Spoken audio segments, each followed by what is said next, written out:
이제 문제는 오늘이 마지막 문제입니다. 예, 문제는 오늘이 마지막 문제고, 이제 다음 주에는 말씀드린 대로, 한 시간 남은 시간은 이제 등기법이 계속 밀렸어요. 그래서 등기법을 해설을 하고, 이제 공간정보법은 전체적으로 한번 개관을 다시 한번 또 해서 마무리를 하도록 하겠습니다.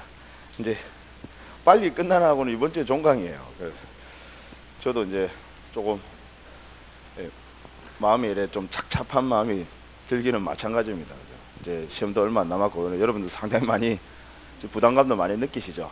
예. 근데 너무 걱정하시지 마시고요. 예, 저도 예전에 항상 시험 볼 때 그랬었거든요. 시험 보기 직전에는 왠지 그냥 떨어질 것 같더라고요. 예. 저는 사실 그때 한번 말씀을 드렸는지 모르겠는데, 부동산학 개론이 자신이 없었습니다. 그래서 기출문제 풀어도 뭐 한 40점 정도밖에 안 나오고 그래가지고 자신이 없어가지고 그랬는데, 막상 본 시험에 갔는데요, 와, 의외로 상식적인 문제들이 참 많이 나오더라고요. 부동산학 개론 같은 경우에는. 그래서 상당히 예상보다는 훨씬 더 고득점을 했었습니다. 너무 하여튼 그런 것 같아요. 자신감 없이 문제를 읽어 나가기 시작하면요, 아는 것도 다 틀립니다. 그래서 항상 중요한 건 이제 자신감을 가지시고 공부 시험에 임하는 게 중요하지 않을까 싶습니다. 그럼 모르는 것도 맞출 수 있거든요. 오늘 문제 풀어보니까 이제 등기 문제는 상당히 어렵죠. 어려운 문제들을 좀 모아서 마지막에 이제 좀 정리를 하려고 일부러 이제 조금 어려운 문제를 냈었습니다. 근데 시험에 출제가 안 됐던 부분은 아니에요. 전부 다 출제는 됐었던 부분입니다. 다만 이제 오늘 봤던 그 오해 문제는 출제 빈도가 그렇게 높은 부분은 아닙니다. 이제 좀 어렵게 출제되면 이제 이런 부분들까지도 출제될 수 있다라는 걸 이제 여러분들에게 같이 이제 문제를 풀면서 이제 설명을 드리고자 그렇게 문제를 내서 아마 조금 어렵게 느끼셨을 겁니다. 자, 오늘 먼저 오해 이제 우리 지적법부터 먼저 해설을 하고요. 그리고 이제 사회 문제 가지고 오셨죠? 예. 아니, 다음 시간에 하시면 돼요. 지금 하시고 이제 다음 시간에 사회 문제 좀.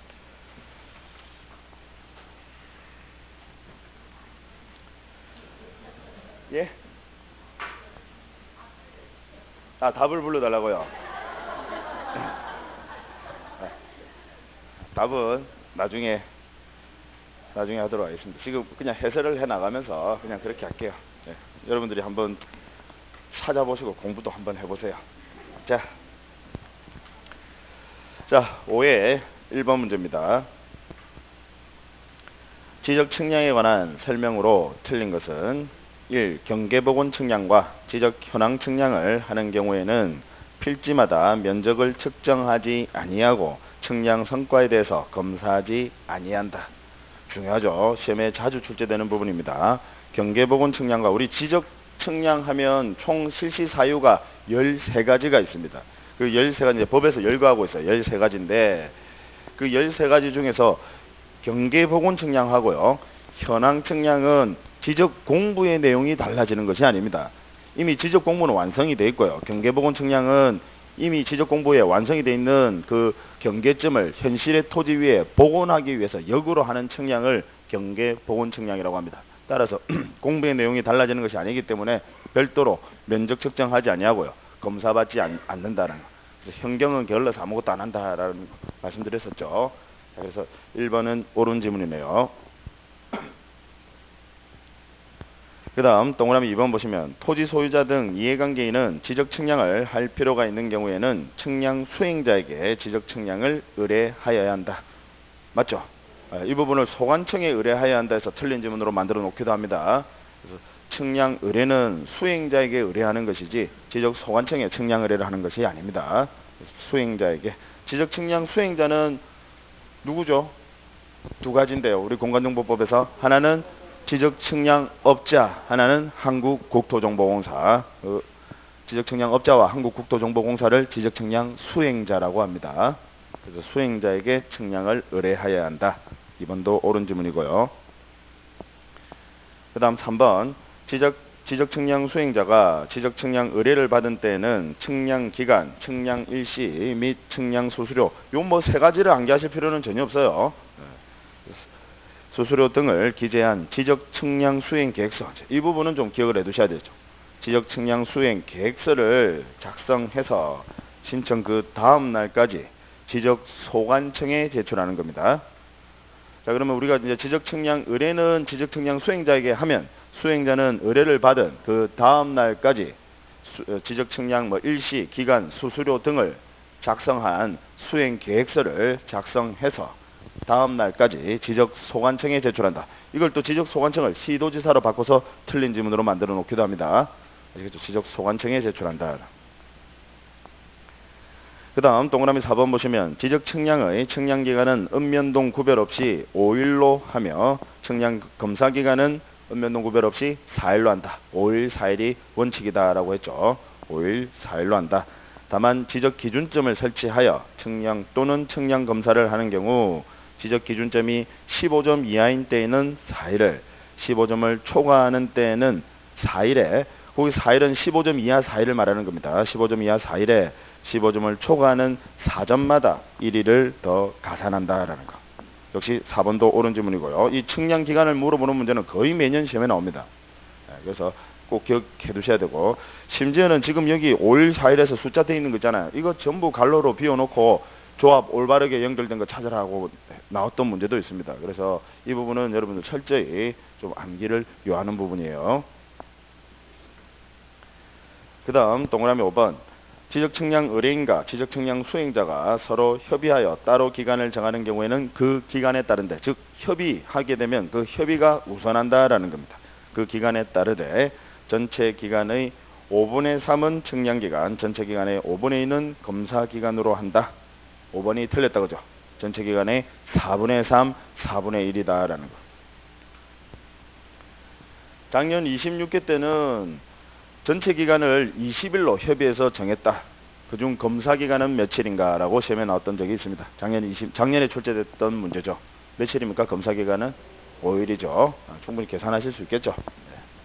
4분의 1이 검사 기간이다 라는 거. 그래서 5번이 틀렸네요.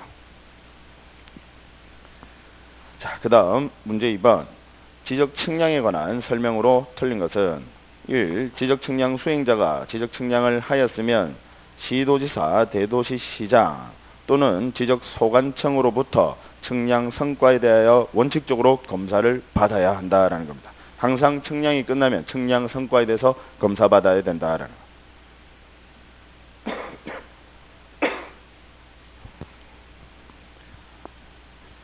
조금 전에 우리 앞에서 검사를 받지 않는 측량 보셨죠? 그죠? 현황 측량, 경계보건 측량. 그죠? 그래서 원칙적으로는 검사받아야 된다. 1번 옳은 질문이에요. 그 다음 동그라미 2번 지적 삼각점 성과는 특별시장, 광역시장, 도지사 또는 특별자치도지사가 관리하고 이하, 그러니까 시도지사라고 합니다. 시도지사가 관리하고 지적 삼각 보조점 성과 및 지적 도군점 성과는 지적 소관청이 관리한다는.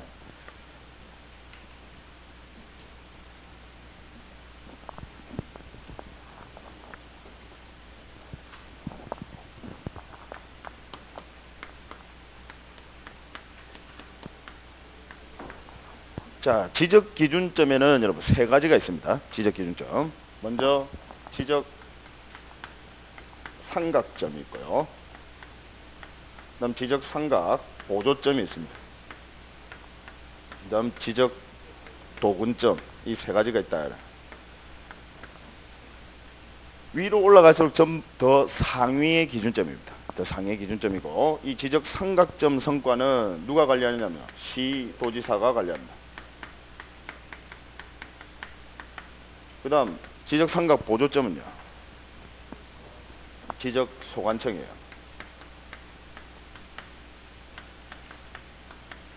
그 다음 지적 도군점은요, 역시 지적 소관청입니다.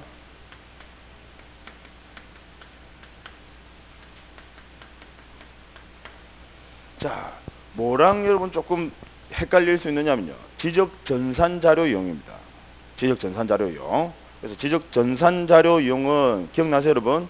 전국 단위의 전산 자료는 누가 관리합니까? 국장이에요. 전국 단위는 국장입니다. 그 다음 시도 단위는요, 시도지사. 그 다음에 시군구 단위는요, 지적 소관청입니다. 관리하는 사람이. 무슨 얘기인지 아시겠죠? 근데 여기서 여러분 지적 삼각점을 국장이 관리한다라고 하면 속기 쉬워요.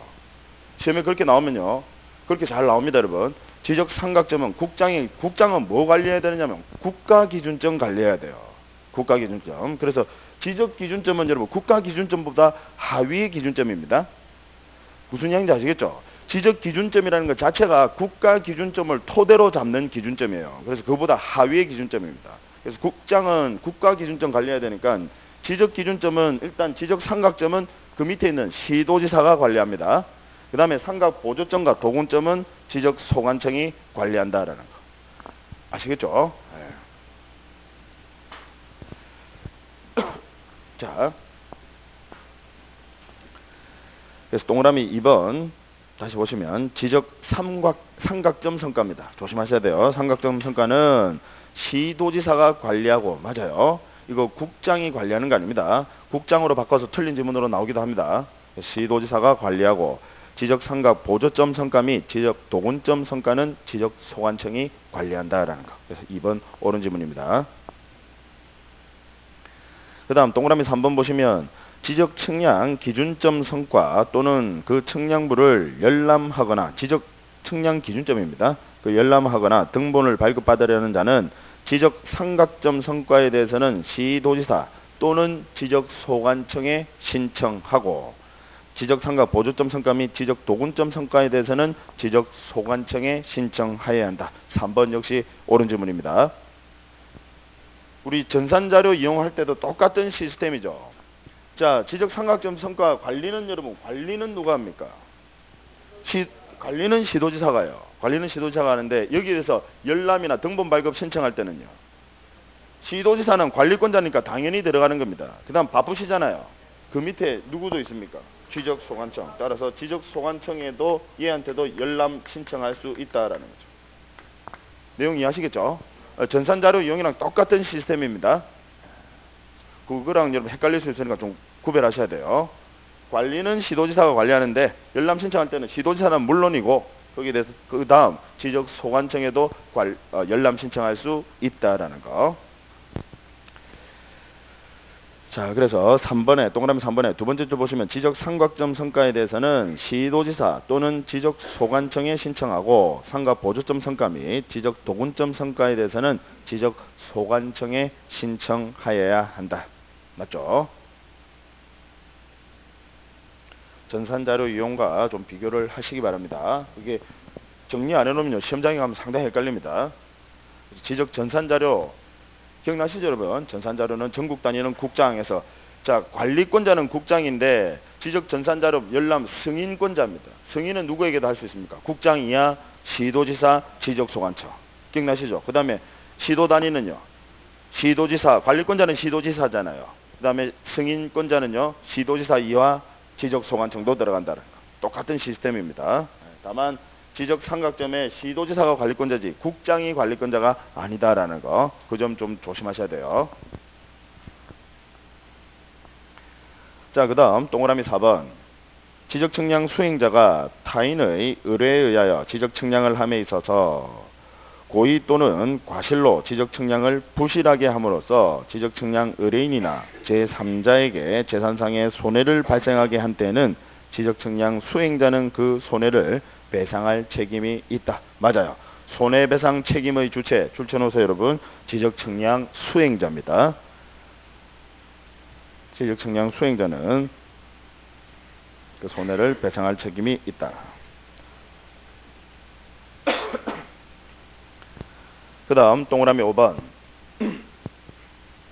자, 지적 측량 수행자가 그 손해배상 책임을 보장하기 위한 보증보험에 가입하여야 하고, 그 금액은 지적 측량 업자는 1억 원 이상이어야 하고 한국국토정보공사는 5억 원 이상이어야 한다. 이게 시험에 자주 출제되지는 않는데 출제됐던 적이 있습니다. 몇 억이냐면 20억입니다. 한국국토정보공사는 여러분 20억입니다. 이게 시험에 출제됐던 적이 있어요. 측량업자는 1억 맞아요. 1억 이상 보증보험에 가입해야 되고 한국국토정보공사는 20억 이상이다라는 거. 그래서 5번이 틀렸습니다.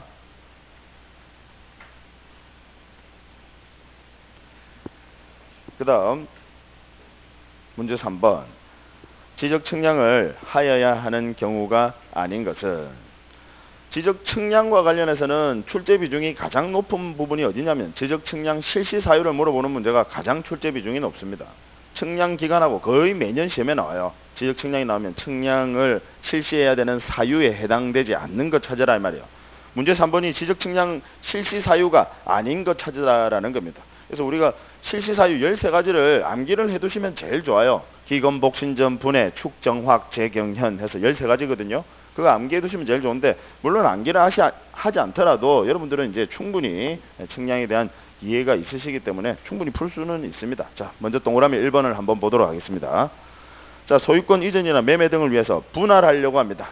그러면 무슨 측량해야 되죠? 분할 측량하셔야 되죠. 그래서 1번은 측량 실시 사유에 해당되는 거 맞고요. 그 다음 동그라미 2번 공유 수면 매립 등으로 토지를 신규 등록하려고 합니다. 그러면 신규 등록 역시 지적 측량 실시해야 되죠. 신규 등록 측량 실시해야 되고, 그 다음 동그라미 3번 보시면 도시개발법에 따른 도시개발 사업 시행지역에서 도시개발 사업 나오면 무슨 측량입니까? 지적 확정 측량이죠. 따라서 3번도 측량 실시 사유에 해당되는 거 맞고, 그 다음 4번 지적공부의 등록사항을 정정하는 경우로서 측량할 필요가 있는 경우 맞죠? 무슨 측량합니까? 등록사항 정정 측량. 그래서 등록사항을 정정하는 경우는 항상 측량합니까? 그럼 어떤 경우에 측량합니까? 그죠? 면적과 경계의 변경을 가져오는 경우에는 측량하셔야 됩니다. 등록사항이 잘못 기재되어 있어서 고치려고 합니다. 등록사항 정정이라고 하죠. 그럼 등록사항을 정정하려고 할 때는 항상 측량하는 것은 아닙니다. 다만 면적과 경계의 변경을 가져오는 경우에는 측량하셔야 되고, 따라서 측량해서 측량 성과도를 제출하셔야 되고, 거기다가 제출하는 서류가 하나 더 있습니다. 면적과 경계의 변경을 가져오는 경우에는 측량 성과도도 첨부하셔야 되지만 등록상 정정을 하기 위해서 뭐도 제출하셔야 됩니까? 인접 토지 소유자의 승낙서. 같이 연결을 시키셔서 기억을 해두시기 바랍니다. 등록사항을 정정하는 경우에는 항상 측량을 실시하는 것은 아니에요. 다만 면적과 경계의 변경을 가져오는 경우에는 측량해야 되고, 이때는 측량 성과도도 제출하여야지만 인접 토지 소유자의 승낙서도 제출하셔야 됩니다. 따라서 4번도 측량 실시 사유에 해당되는 거 맞고요. 그 다음 동그라미 5번이죠. 지적공부에 등록된 지목이 불분명하여, 지목은 측량과 아무 상관없습니다. 지목은 토지의 이용 용도에 따라서 토지를 분류해 놓은 것입니다. 따라서 이건 측량하고는 아무 상관없어요. 그래서 5번은 측량 실시 사유에 해당되지 않습니다. 지목 변경은 측량 실시 사유에 해당되지 않습니다. 그래서 5번이 틀렸네요. 그 다음 문제 4번. 공간정보법상 지적 측량을 실시하여야 할 대상으로 틀린 것은 1. 지적 제조사에 관한 특별법에 따른 지적 제조사 사업에 따른 토지 이동이 있는 경우로서 측량을 할 필요가 있는 경우 지적 제조사 측량 실시하죠. 재경현 할 때 제입니다. 제조사 측량.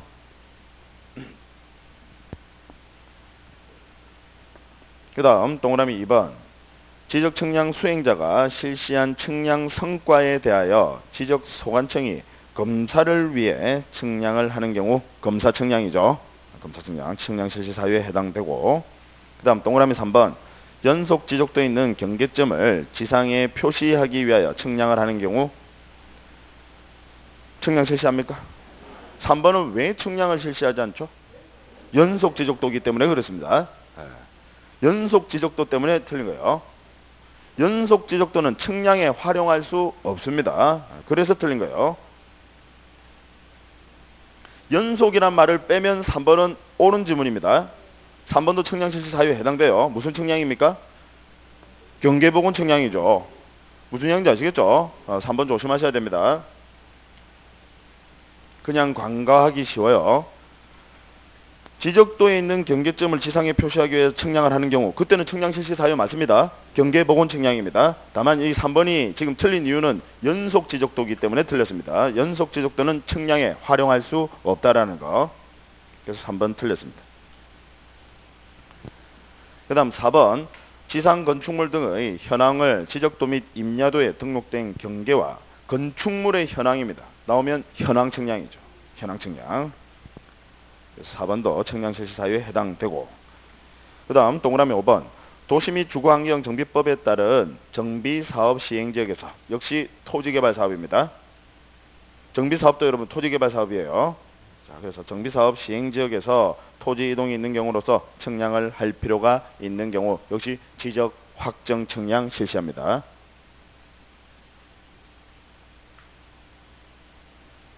지금 이 4번 문제가 작년 26회 때 출제됐던 기출문제입니다. 이 4번 문제가요. 그대로 제가 일부러 그대로 출제를 했습니다. 지금 측량 실시 사유를 물어보는 문제가 거의 매년 나와요. 거의 매년 나오는데 지금 작년 26회 때는 여기다가 일부러 연속 지적도에다가 함정을 이제 자꾸 문제가 계속 매년 문제가 나오다 보니까 이제 문제를 조금 어렵게 출제를 하려고 여기다가 일부러 함정을 파는 거예요. 그래서 작년 시험을 보고 여기서 여러분 틀린 분들이 의외로 많으십니다. 왜냐면 경계보건 측량 맞는 것 같거든요. 측량 실시 사유에 해당되는 것 같거든요. 그래서 함정을 어디다가 두느냐에 따라서 여러분들이 그죠 시험에서 조금 어렵게 느껴질 수가 있습니다. 그래서 3번 이게 작년에 출제됐던 문제인데 조금 조심하시기 바랍니다. 연속 지적도는 측량에 활용할 수 없다라는 거. 그 다음 문제 5번입니다. 자, 지적 측량에 관한 설명으로 틀린 것은 1. 지적 측량은 지적 기준점을 정하기 위한 기초 측량과 한 필지의 경계와 면적, 경계 면적입니다. 경계와 면적을 정하는 세부 측량으로 측량은 크게 구분합니다. 기초 측량과 세부 측량 구분하며 평판 측량, 전자평판 측량, 경위의 측량, 전파기 또는 광파기 측량, 사진 측량 및 위성 측량 등의 방법에 따른다. 이건 측량의 기술적인 방법을 이야기합니다. 자, 여기서 여러분 조금 기억해 두셔야 될 게 경위의 측량입니다. 경위의 측량. 경위의 측량은 어느 지역에서 측량을 실시하는 방법이냐면요. 경계점 좌표 등록부 비치 지역에서의 측량 실시 방법이다라는 거예요. 측량의 기술적인 방법을 이야기합니다. 경위의라는 측량 기구를 가지고 측량하는 것을 경위의 측량 방법이라고 합니다. 그래서 측량의 기술적인 방법을 말하는 거고 경위의 측량은 경계점 좌표 등록부 시행지역에서의 측량 실시 방법이다라는 거. 저번에도 제가 한번 말씀을 드렸는데 우리 모의고사에는 뭐 전파기 또는 광파기를 전파기 또는 음파기로 바꿔서 틀린 지문으로 만들어 놓기도 하고 뭐 그렇게 하는데 그렇게 시험에 나올 가능성은 희박합니다. 우리는 측량 기술자를 뽑는 시험이 아니거든요. 자, 그 다음 동그라미 2번. 지적 측량 수행자가 지적 측량 의뢰를 받은 때에는 측량 기간, 측량 일자 및 측량 수수료 등을 적은 측량 수행 계획서를 그 다음 날까지 시도지사에 제출하여야 한다. 틀렸죠? 지적소관청에 이런 식으로 시도지사에게 이걸 자꾸 바꿔서 냅니다. 우리 공간정보법에서는 매년 보면 한두 문제 정도는 최소한 한 문제 이상입니다. 한두 문제 정도는 지적소관청을 시도지사로 바꿔서 틀린 지문으로 항상 만들어 놓습니다. 그래서 시도지사에게 제출하는 것이 아니라 소관청에 제출한다라는 거. 그래서 2번이 틀렸고요. 그 다음 동그라미 3번. 지적 기준점을 설치하지 아니하고 아예 전제가 기준점을 설치하지 않는답니다. 지적 기준점을 설치하지 아니하고 측량 의뢰인과 측량 수행자가 서로 합의하여 따로 기간을 정하는 경우를 제외한 즉 일반적인 원칙적인 경우에 어떻게 되겠느냐라는 거죠. 그때는 측량 기간은 5일, 검사 기간은 4일로 한다. 3번 맞고요. 자, 그 다음 동그라미 4번. 지적 공부의 복구, 신규 등록, 등록 전환 및 축척 변경을 하기 위하여 세부 측량을 하는 경우에는 필지마다 면적을 측정하여야 한다. 맞죠? 측량을 하면 원칙적으로 면적 측정합니다. 측량하면 면적 측정한다. 다만 측량을 하더라도 면적 측정을 하지 않는 측량 앞에서 나왔었죠. 경계보건 측량, 현황 측량.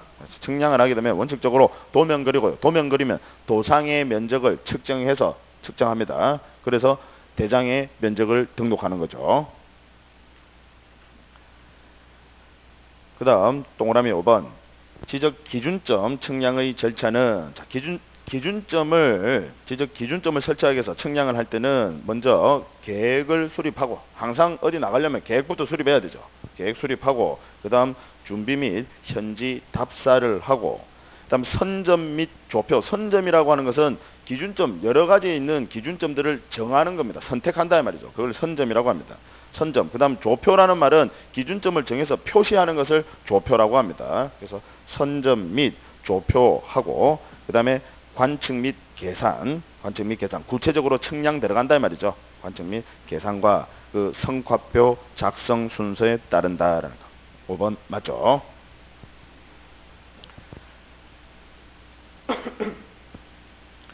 자, 그 다음 문제 6번입니다. 자, 공간정보법상 지적 측량 적부 심사에 관한 절차로서 틀린 것은 1번 토지 소유자 또는 이해관계인 및 지적 측량 수행자는 지적 측량 성과에 대하여 다툼이 있는 경우에는 관할 시도지사를 거쳐 지방지적위원회의 지적 측량 적부 심사를 청구할 수 있다. 맞죠? 네. 시도지사를 거친다라는 거. 그래서 1번 옳은 지문이고요. 그 다음 동그라미 2번 지적 측량 적부 심사 청구서를 받은 시도지사는 30일 이내 지방지적위원회에 회부하여야 한다. 맞죠? 30일. 이 30일은 조사기간이다. 그럼 적부심사 청구서 받았을 거고요. 적부심사 청구서 받을 때 뭐도 같이 받느냐면 이 적부심사 청구서는 여러분 누가 받습니까? 시도지사가 받는다 이 말이에요. 그럼 받을 때 측량 그 성과도 이런 것들도 다 같이 받습니다. 그럼 그 측량 성과도를 가지고 측량이 제대로 됐는지 일단 조사를 한다 이 말이에요. 시도지사가 조사를 하고 그 조사한 내용까지 같이 청구서는 물론이고요. 조사한 내용까지 같이 넘긴다라는 거. 어디에 넘깁니까? 지방지적위원회에 넘긴다라는 겁니다. 그 지방지적위원회에 넘기는 기간은요 30일이다. 즉 조사기간이 30일이다라는 의미입니다.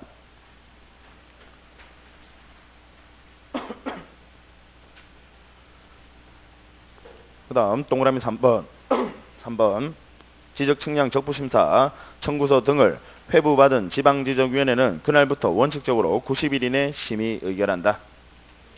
60일이죠. 시험에 자주 출제되는 부분입니다. 이렇게 90일로 바꿔요. 90일이 아니라 60일. 자, 60일을 원칙으로 하고 다만 부득이한 경우입니다. 부득이한 경우에 30일 이내 한 번 연장 가능하다. 따라서 최장 기간은 90일이 될 수 있습니다. 근데 원칙적으로 90일 하면 틀렸다라는 거. 한 번 틀렸고. 자, 그 다음 동그라미 4번. 자, 지방지적위원회는 지적측량 적부심사 의결하였으면 위원장과 참석위원 전원이 서명 및 날인한 지적측량 적부심사 의결서를 지체 없이 시도지사에게 송부하여야 한다. 자, 심의 의결 기간 동안 지방지적위원회에서 의결해서 의결서가 나왔어요. 그럼 그 의결서 누구에게 보낼까요? 시도지사에게 보낸다. 일단 시도지사에게 보냅니다. 그래서 의결서를 보내는 그 기간은요 지체 없이 건물 같이 쓴다라고 생각하세요. 이 지방지적위원회는 시도지사 소속입니다. 따라서 지체 없이 송부하여야 한다. 자, 그 다음 동그라미 5번. 시도지사는 의결서를 받은 날부터 7일 이내 지적측량 적부심사 청구인 및 이해관계인에게 그 의결서를 통지하여야 한다. 우편 송달 기간이다. 그죠? 우편 송달 기간 7일이다는 거. 그래서 5번도 맞네요. 적부심사 청구 또한 시험의 출제 비중이 상당히 높은 부분입니다. 우리 지적측량과 관련해서 상당히 높은 출제 비중을 가지고 있죠. 자, 그 다음 문제 7번입니다. 여기 문제 7번 보시면서 여러분 조금 이상하다라는 거 못 느꼈습니까?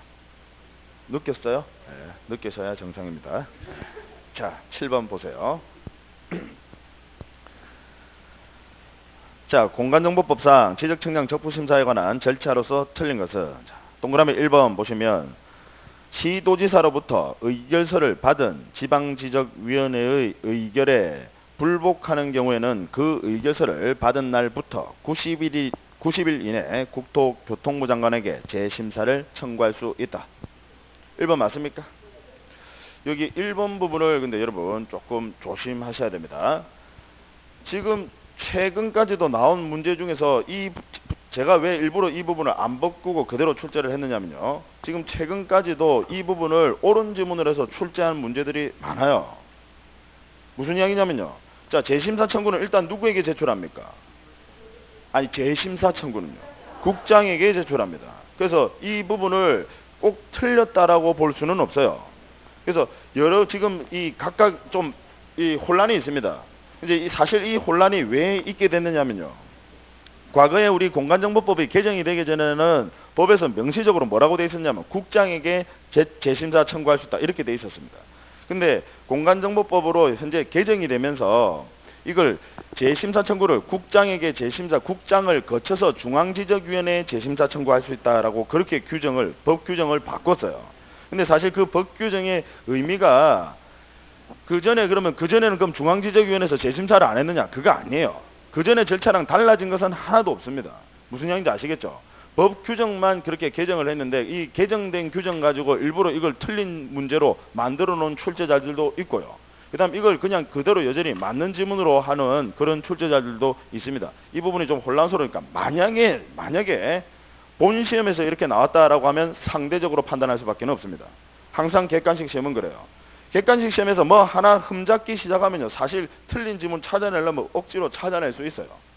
무슨 얘기인지 아시겠죠? 그래서 우리는 일반적인 그 기준대로 판단대로 가셔야 됩니다. 그래서 상대적으로 이 지문이 만약에 이렇게 출제가 된다면 상대적으로 보시라고요.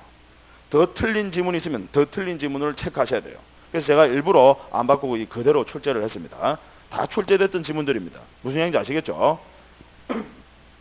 그래서 1번은 일단 세모입니다. 세모. 아니, 시험을 보실 때 그렇게 하셔야 된다고요. 예.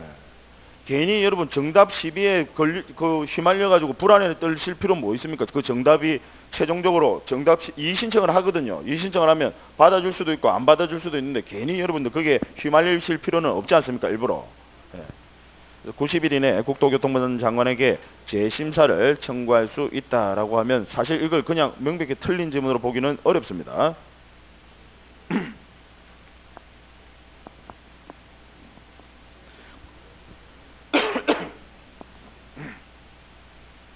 만약에 여러분 90일 이내에 국토교통부 장관을 중앙지적위원회로 바꾸시면 어떻게 할 겁니까? 그냥 국토교통부 장관을 거쳐 중앙지적위원회 나오면 제일 깔끔해요. 근데 만약에 국토교통부 장관 빼버리고요. 중앙지적위원회에 재심사 청구할 수 있다면요. 역시 세모입니다. 역시 세모입니다. 그러니까 출제자가 거기 어디에 초점을 맞추느냐. 재심사 청구서를 국장에게 제출한다라는 거기에 초점을 맞추면 지금 이 국장에게 재심사 청구할 수 있다라고 하면 옳은 지문으로 봐야 되는 거고. 무슨 이야기인지 아시겠죠? 그래서 우리는 일단 정확한 거는 국장을 거쳐서 중앙지적위원회에 재심사 청구하자. 법 규정이거든요. 그러니까 법 규정은 항상 정확한 거는 그거다. 그래서 만약에 다른 게 애매하고 답이 다른 것들을 잘 모르겠다 싶으면 그걸 답으로 체크하세요. 무슨 이야기인지 아시겠죠? 네.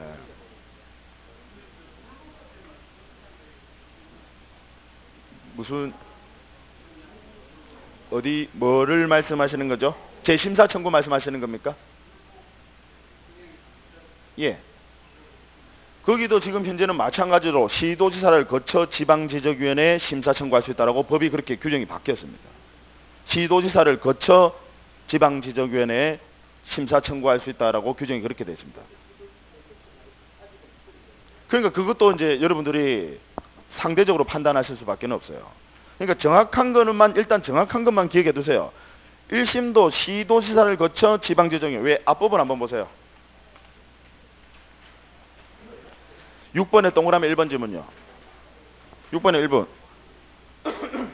1번 보셨습니까? 토지 소유자 또는 이해관계 및 지적측량 수행자는 지적측량 성과에 대해 다툼이 있는 경우에 관할 시도지사를 거쳐 지방지적위원회에 지적측량 적부심사를 청구할 수 있다. 이게 법 규정 그대로입니다. 무슨 이야기인지 아시겠죠? 그러니까 이것도 지금 만약에 뭔가를 빼버린다라고 하면 역시 애매한 지문입니다. 애매한 지문이에요. 그러니까 이게 우리 객관식 시험에 어떻게 보면 객관식 시험의 한계입니다.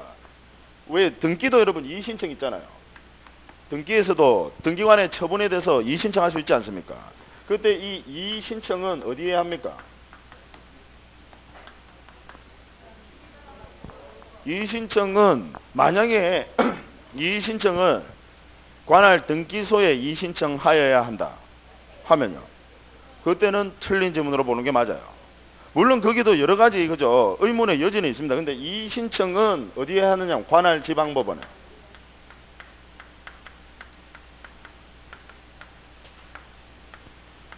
오늘 이제 정확한 것들을 정리하자고요.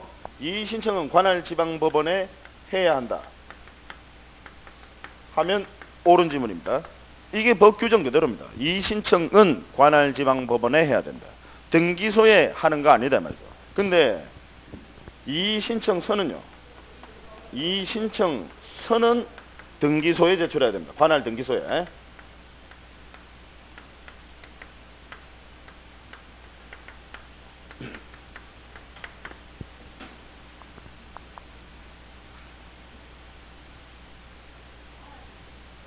관할 등기소죠. 당연히 관할 등기소입니다. 그러니까 흠잡기 시작하면 한도 끝도 없습니다. 아니 그래 우리 객관식 시험에 그래서 항상 보면 이의제기하시는 분 알면서도 틀리시는 분들이 종종 있습니다. 억울한 경우가 종종 있어요. 그래서 객관식 시험은 항상 상대적으로 그래서 보면 우리 출제자들이 거기서 또 벗어나기 위해서 가장 틀린 거 찾아라 이런 식으로 문제를 냅니다. 무슨 얘기인지 아시겠죠? 그래서 객관식 시험에 여러분 한계입니다. 그래서 이 신청서는 관할 등기소에 제출해야 된다. 이제 이게 정확한 문구다라는 거죠. 그 다음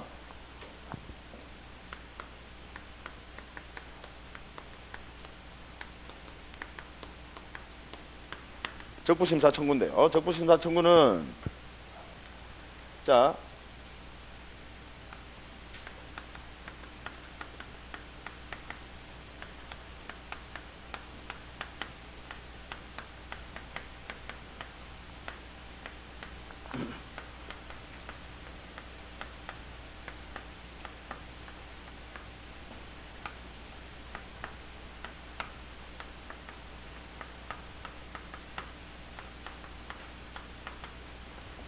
요렇게 이게 정확한 문구라고요. 시도지사를 거쳐 지방지적위원회 이게 정확한 문구입니다. 근데 이제 제가 이게 항상 우리는 그러니까 법 규정대로 외우자고요. 무조건 시험에서는 법 규정 가지고 내니까 법 규정대로. 그래서 적부심사 청구는 시도지사를 거쳐. 그 다음 적부심사 재심사 청구는요. 지적청량 적부 재심사 청구입니다. 그죠? 재심사 청구는 마찬가지로 국장을 거쳐 중앙지적위원회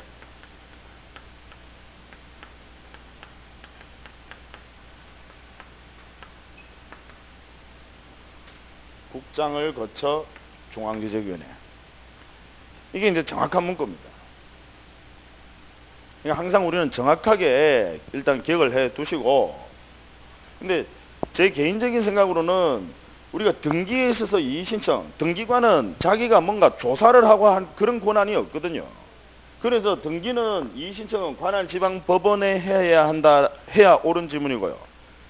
등기관에게 이의신청해야 한다라고 하면 그 부분은 틀린 지문으로 보는 게 옳아요.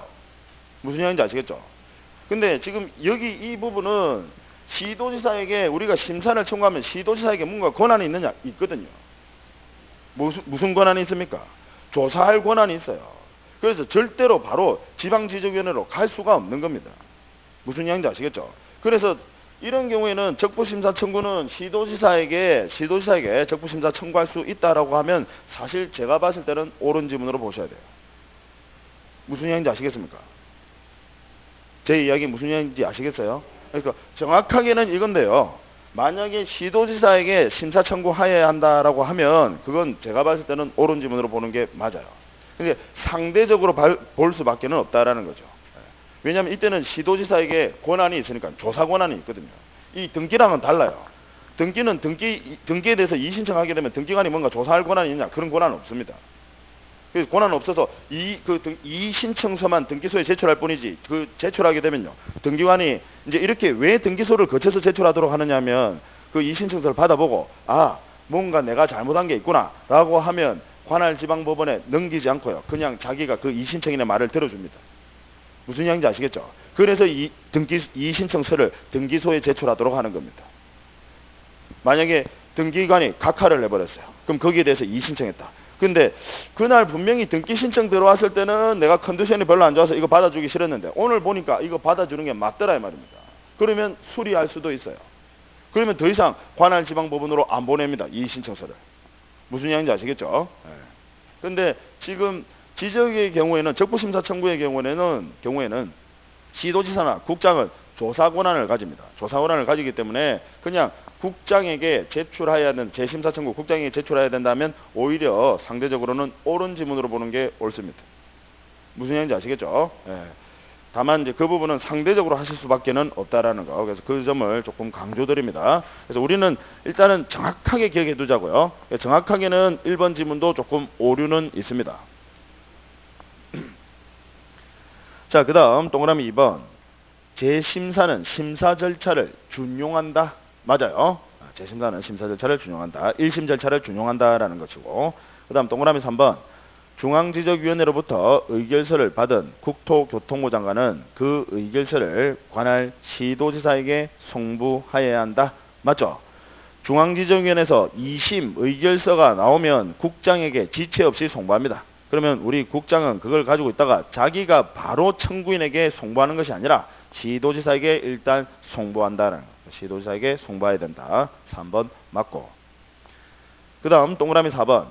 시도지사는 지방지적위원회의 의결서를 받은 경우 해당 지적 측량 적부심사 청구인 및 이해관계인이 의결서를 받은 날부터 90일 이내 재심사를 청구하지 아니하면 그 의결서 사본을 지적소관청에 보내야 하며. 맞습니까? 지적소관청에 보내는 이유는 뭐죠, 여러분? 지적공부 정리하라고요. 지적공부 정리하라고 소관청에 보내야 하며. 그 다음 시도지사는 중앙지적위원회의 의결서를 받은 경우에, 조금 전에는 지방지적위원회의 의결서를 받은 경우 아닙니까? 근데 중앙지적위원회의 의결서를 받은 경우에는 그때는 90일 기다려줄 필요가 없어요. 이제 중앙지적위원회는 이게 최종심이거든요. 마지막이다 말이에요. 그래서 중앙지적위원회의 의결서를 받은 경우에는 그 의결서 사본에다가, 그 의결서라고 하는 것은 1심입니까? 2심입니까? 2심 의결서 말하는 거예요. 그 의결서 사본에다가 지방지적위원회의 의결서, 즉 1심 의결서, 2심 의결서에다가 1심 의결서 사본을 첨부하여 지적소관청에 보내야 한다. 이유는요, 지적공부 정리하라고요.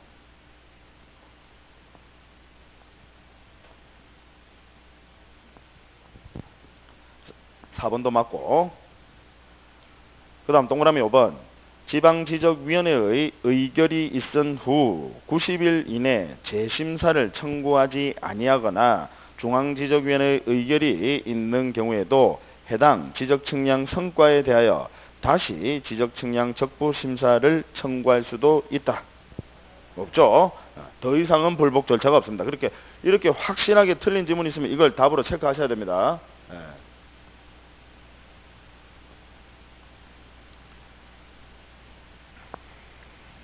자, 됐고.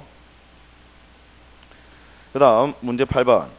지적위원회에 관한 설명으로 틀린 것은, 지적위원회는 아시다시피 중앙지적위원회와 지방지적위원회로 두 가지로 구분되어 있죠. 그 다음 동그라미 1번 보시면 시도에는 중앙지적위원회 속이 쉽습니다. 시도 아니다 말이죠. 국토교통부입니다. 중앙지적위원회는 시도 소속 아니에요. 1번이 바로 틀렸습니다. 그래서 시도에는 중앙지적위원회, 시군구에는 지방지적위원회를 둔다. 틀렸어요. 시도에 지방지적위원회를 둡니다.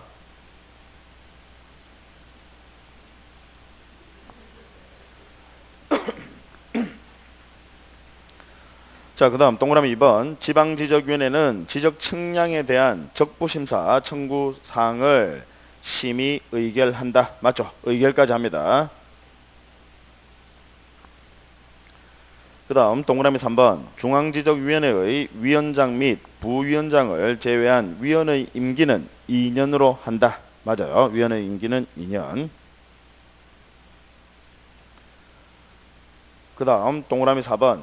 중앙지적위원회의 간사는 국토교통부의 지적업무 담당 공무원 중에서 국토교통부 장관이 임명한다. 맞아요. 간사라고 하는 것은 주된 사무를 맡아보는 사람을 간사라고 합니다. 그래서 중앙지적위원회의 그 위원 중 간사는 국토교통부 지적업무 담당 공무원 중에서 국장이 임명한다라는 거. 4번 옳은 지문이고. 그 다음 동그라미 5번. 지방지적위원회는 위원장 및 부위원장 각 1인을 포함하여 5인 이상 10인 이내의 위원으로 구성한다. 맞습니다. 이건 중앙지정위원회도 여러분 구성 다 마찬가지입니다. 5인 이상 10인 이내. 축적변경위원회는 몇 인입니까? 축적변경위원회. 똑같습니다. 고민하지 마세요. 똑같아요. 5인 이상 10인 이내입니다. 축적변경위원회도 아시죠? 축적변경을 하시려면 토지 소유자 3분의 2 이상의 동의와 축적변경위원회의 의결을 거치셔야 됩니다. 이때 축적변경위원회는 5인 이상 10인 이내 위원으로 구성되어 있도록 되어 있고 그중 토지 소유자가 2분의 1 이상이 토지 소유자여야 합니다. 아시겠죠? 자, 그래서 8번에 5번 옳은 지문이고 이 부분은 축적변경위원회도 마찬가지다라는 거죠. 자, 그 다음 문제 9번. 공간정보법상 타인의 토지 등의 출입에 따른 손실보상에 관한 내용 중 틀린 것은 손해배상과 손실보상의 차이점 구별하십니까 여러분? 손해배상은 위법한 행위에 대한 그 피해의 전보를 손해배상이라고 합니다. 그럼 손실보상은 뭐냐면 적법한 행위입니다. 적법한 행위에 의해서도 피해가 발생할 수 있지 않습니까? 그에 대한 피해 전보를 손실보상이라고 합니다. 그래서 여러분 수용이 나오면 우리가 손실보상, 보상금이라고 하지 배상금이라고 하지는 않습니다. 무슨 얘기인지 아시겠죠? 적법한 행위다라는 거죠. 자, 그래서 동그라미 1번 보시면 지적 측량 또는 지적 기준점을 설치하거나 토지의 이동을 조사하는 자는 그 측량 또는 조사 등에 필요한 경우에는 타인의 토지, 건물, 공유수면 등에 출입하거나 일단 출입 거기다가 줄쳐놓으시고 그 옆에 보시면 일시사용 나옵니다. 일시사용 다 가능하답니다. 출입, 일시사용. 그 다음 특히 필요한 경우에는 나무, 흙, 돌 그 밖의 장애물 변경 제거, 장애물 제거 세 가지입니다. 출입, 일시, 사용, 장애물 변경 제거. 자, 그러면 토지 소유자 입장에서 봤을 때는 출입이 피해가 큽니까? 아니면 일시, 사용, 장애물 변경 제거가 피해가 큽니까? 네. 일시, 사용, 장애물 변경 제거가 하나 세트예요. 이게 한 세트입니다. 그래서 출입보다는 일시 사용, 아예 단순히 출입하는 게 아니라 일시적으로 사용한단 말이에요. 일시 사용이나 장애물, 그 다음 측량을 하기 위해서 뭔가 방해가 되어 있는 게 있어요. 그럼 그걸 제거한단 말입니다. 그러면 그 피해가 크잖아요. 그래서 일시 사용과 장애물 변경 제거가 당연히 피해가 큽니다. 그래서 출입과 비교하셔야 돼요. 딱 구분하셔야 됩니다. 자, 그래서 동그라미 2번을 보시면 타인 토지 등에 출입하려는 자는 출입입니다. 일시사용 장애물 변경 제거가 하나의 세트입니다. 근데 이번에는 일시사용 장애물 변경 제거가 아니라 동그라미 2번은 출입이에요. 그래서 출입하려는 자는 관할, 특별자치시장, 특별자치도지사, 시장군수, 구청장의 허가를 받아야 하며 맞아요. 허가받아야 되며 출입하려는 날의 7일 전까지 해당 토지 등 소유자, 점유자 또는 관리인에게 그 일시와 장소를 통지하여야 한다. 맞습니까? 틀렸어요. 3일입니다. 7일 아니에요. 3일이다라는 거. 그러니까 공법에서 7일 나오죠. 그래서 아니에요. 지적 측량과 관련해서는 자 이렇게 생각하시면 돼요. 단순히 여러분 측량을 합니다. 측량을 하는데 출입을 하는 거예요. 그럼 토지 소유자에게 여러분 피해가 큽니까? 크지 않습니까? 별로 안 커요. 단순히 출입하는 겁니다. 그래서 이때는 왜 우리가 7일 전에 그걸 통지해야 된다. 왜 7일이라는 기간을 주느냐면 뭔가 그 소유자에게 방어할 수 있는 기회, 시간을 주기 위해서 7일이에요. 여러분 왜 우리 세금 안 내신 분들 국세청에서 세무조사 나오잖아요. 세금 안 내면 세무조사 나오지 않습니까? 그 세무조사도 7일 전에 통지해 주도록 되어 있습니다. 우리 현행 국세기본법에 보시면 7일 전에 통지. 그 7일의 기간이란 건 뭐냐면요. 방어권의 보장 기간입니다. 한 7일 정도는 줘야 얘가 뭔가 준비를 할 수가 있다는 거예요. 근데 지적 측량을 위해서 타인 토지를 단순히 출입합니다. 뭔가 큰 피해가 발생합니까? 발생하지 않는다는 거예요. 그래서 통지는 3일 전까지다. 조심하셔야 돼요. 7일 아닙니다. 우리 공법에서는 여러분 7일이죠. 아니다라는 거예요. 3일. 지적 측량을 위해서 단순히 출입할 때는 3일 전까지 통지하여야 합니다.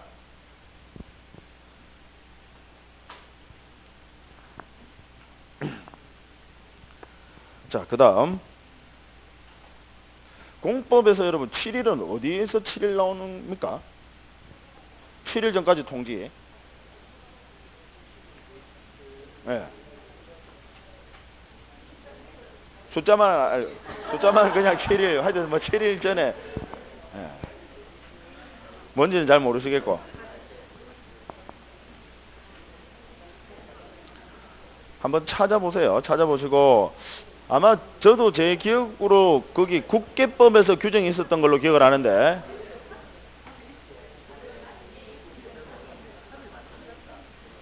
아니요, 국계법에 뭐 7일 전에 통지해줘야 된다, 뭐 소유자에게 통지해줘야 된다, 뭐 그런 규정이 저도 뭐 예전에 봤던 그 기억은 있는데 정확하게 그게 어디에서 나왔던지는 저도 잘 모르겠습니다.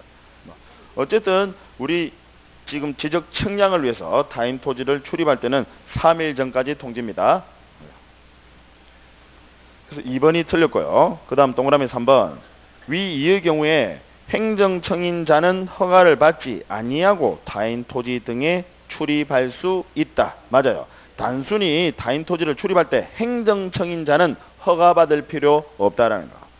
허가는 받을 필요 없지만 뭐는 해야 된다는 겁니까? 통지, 3일 전까지 통지는 하셔야 돼요. 그래서 3번 옳은 질문이고, 그 다음 동그라미 4번. 타인 토지 등을 일시 사용하거나 장애물 변경 제거. 이제 이게 피해가 더 큰 거예요. 한 세트라고 그랬죠. 출입 하나가, 그 다음에 일시 사용 장애물 변경 제거가 한 세트입니다. 이게 피해가 더 큰 거죠. 그래서 일시 사용하거나 장애물을 변경 제거하려는 자는 소유자, 점유자 또는 관리인의 동의도 받으셔야 됩니다. 출입할 때는 동의 받을 필요 없잖아요. 그런데 일시 사용 장애물 변경 제거할 때는 동의를 받아야 한다라는 거. 그 다음 동그라미 5번 보시면 위 사의 경우에 소유자, 점유자 또는 관리인의 동의를 받을 수 없는 경우, 장기간 어디 해외 여행을 가버려서 그래서 동의를 받을 수 없는 경우 행정청인자는 관할, 특별자치도지사, 시장군수, 구청장에게 그 사실을 통지만 하면 되고요. 내가 일시 사용한다 또는 장애물을 변경 제거한다 라고 통지만 하면 되고, 행정청이 아닌 자는 미리 특별자치도지사, 시장군수, 구청장의 허가도 받으셔야 된다라는 거. 무슨 이야기인지 아시겠죠? 동의를 얻을 수 있으면 그냥 동의만 받으시면 됩니다. 자, 됐고, 그 다음 문제 10번. 중앙지적위원회의 위원이 중앙지적위원회의 심의 의결에서 제척되는 경우에는, 제척이란 말은 그 의결에 참여할 수 없다 이 말입니다. 배제된다라는 겁니다. 제척되는 경우에 해당하지 않는 것은, 자, 동그라미 1번. 위원이 해당 안건의 당사자와 친족이거나 친족이었던 경우, 자, 심사청구인이 사촌이다 이 말이에요. 내지는 심사청구인이 배우자다 이 말입니다. 그러면 그 위원이 거기에 대해서 공정한 심의 의결을 할 수가 있겠습니까? 없다는, 그래서 배제됩니다. 제척 사유 맞죠? 1번은. 일일이 암기하실 필요 없습니다. 이거는 법 규정이 나와 있지만 이해하셔야 돼요. 이걸 일일이 암기하실 필요 없습니다. 그 다음 동그라미 2번 보시면 위원이 해당 안건에 대하여 자기가 증인이나 감정인이다 이 말이에요. 즉 위원이 증인이다 이 말이에요. 증인이란 것은 제3자 아닙니까? 그죠? 근데 위원이 증인인데 자기가 증인이고 자기가 심의 의결하고 북치고 장구치고 다 하는 거야. 말이 됩니까? 그죠? 안 된다. 따라서 제척됩니다. 그 의결에 참여할 수가, 심의 의결에 참여할 수가 없다라는 거죠. 그래서 2번도 맞고. 그 다음 동그라미 3번. 위원이 중앙지적위원회에서 해당 안건에 대하여 현지 조사 결과를 보고받거나 관계인의 의견을 들은 경우, 위원이 심의 의결하려면요 당연히 조사 보고받아야 됩니다. 의결하려면, 심의 의결하려면 당연히 보고받아야 되는 거예요. 따라서 이건 제척 사유가 아닙니다. 국장이 미리 조사하잖아요. 재심사 청구 받게 되면 국장이 또 미리 조사하지 않습니까? 그럼 그 조사한 내용에 대해서 보고받으셔야죠. 그것 때문에 그 앞에 30일이라는 기간을 주는 건데, 따라서 중앙지적위원회는 당연히 보고받아야 된다. 그래서 3번은 제척 사유에 해당되지 않습니다. 그 다음 동그라미 4번. 위원이 속한 법인, 단체 등이 해당 안건의 당사자의 대리인이거나 대리인이 대리인이었던 경우. 자, 이건 무슨 이야기냐면요. 보통 여러분 우리 그 중앙지적위원회 위원으로 해서 들어가시는 분들이 누구냐면 주로 여러분 변호사분들이 많이 들어가십니다. 그 위원으로. 무슨 이야기인지 아시겠죠? 그럼 그 변호사가 어느 법무법인 소속이다 이 말이에요. 그런데 그 심사청구, 그 토지 소유자가 심사청구를 일반적으로 할 건데 토지 소유자가 심사청구를 대리를 시켰어요. 누구를 대리시켰느냐면 가령 법무법인의 대리를 시켰다 이 말이죠. 무슨 이야기인지 아시겠죠? 네.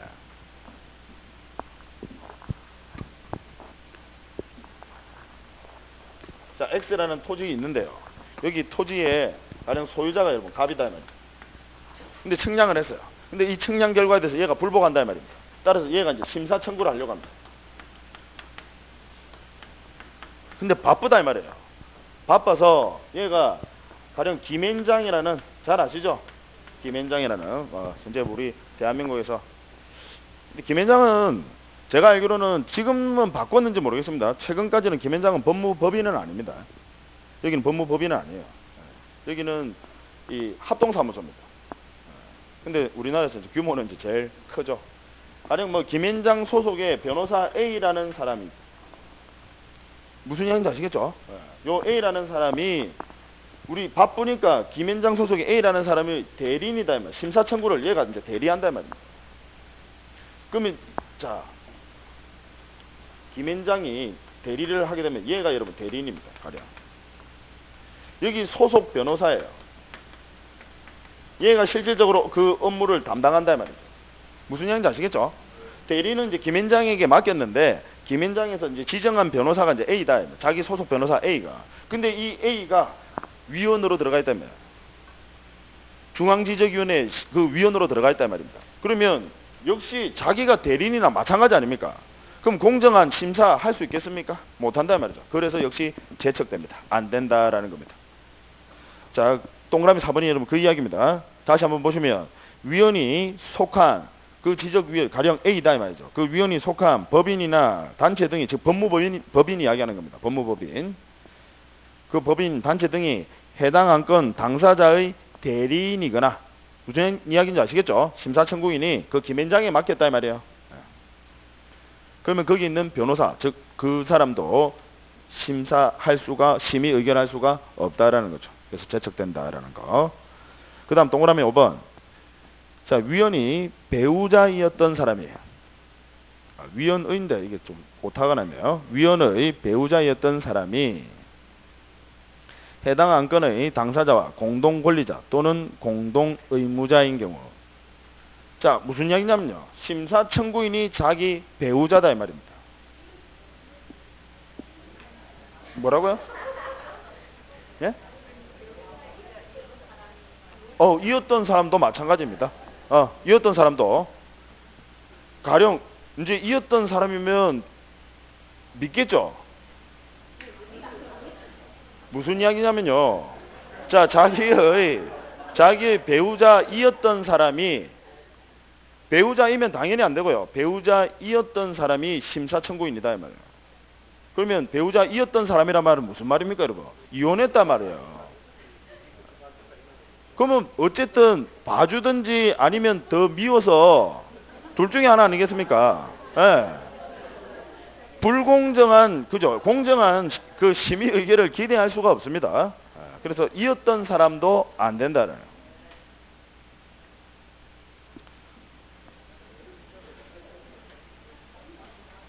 오히려 그죠? 더 공정한 결과를 기대하기 어려울 것 같아요. 배우자이었던 사람이 들어오면.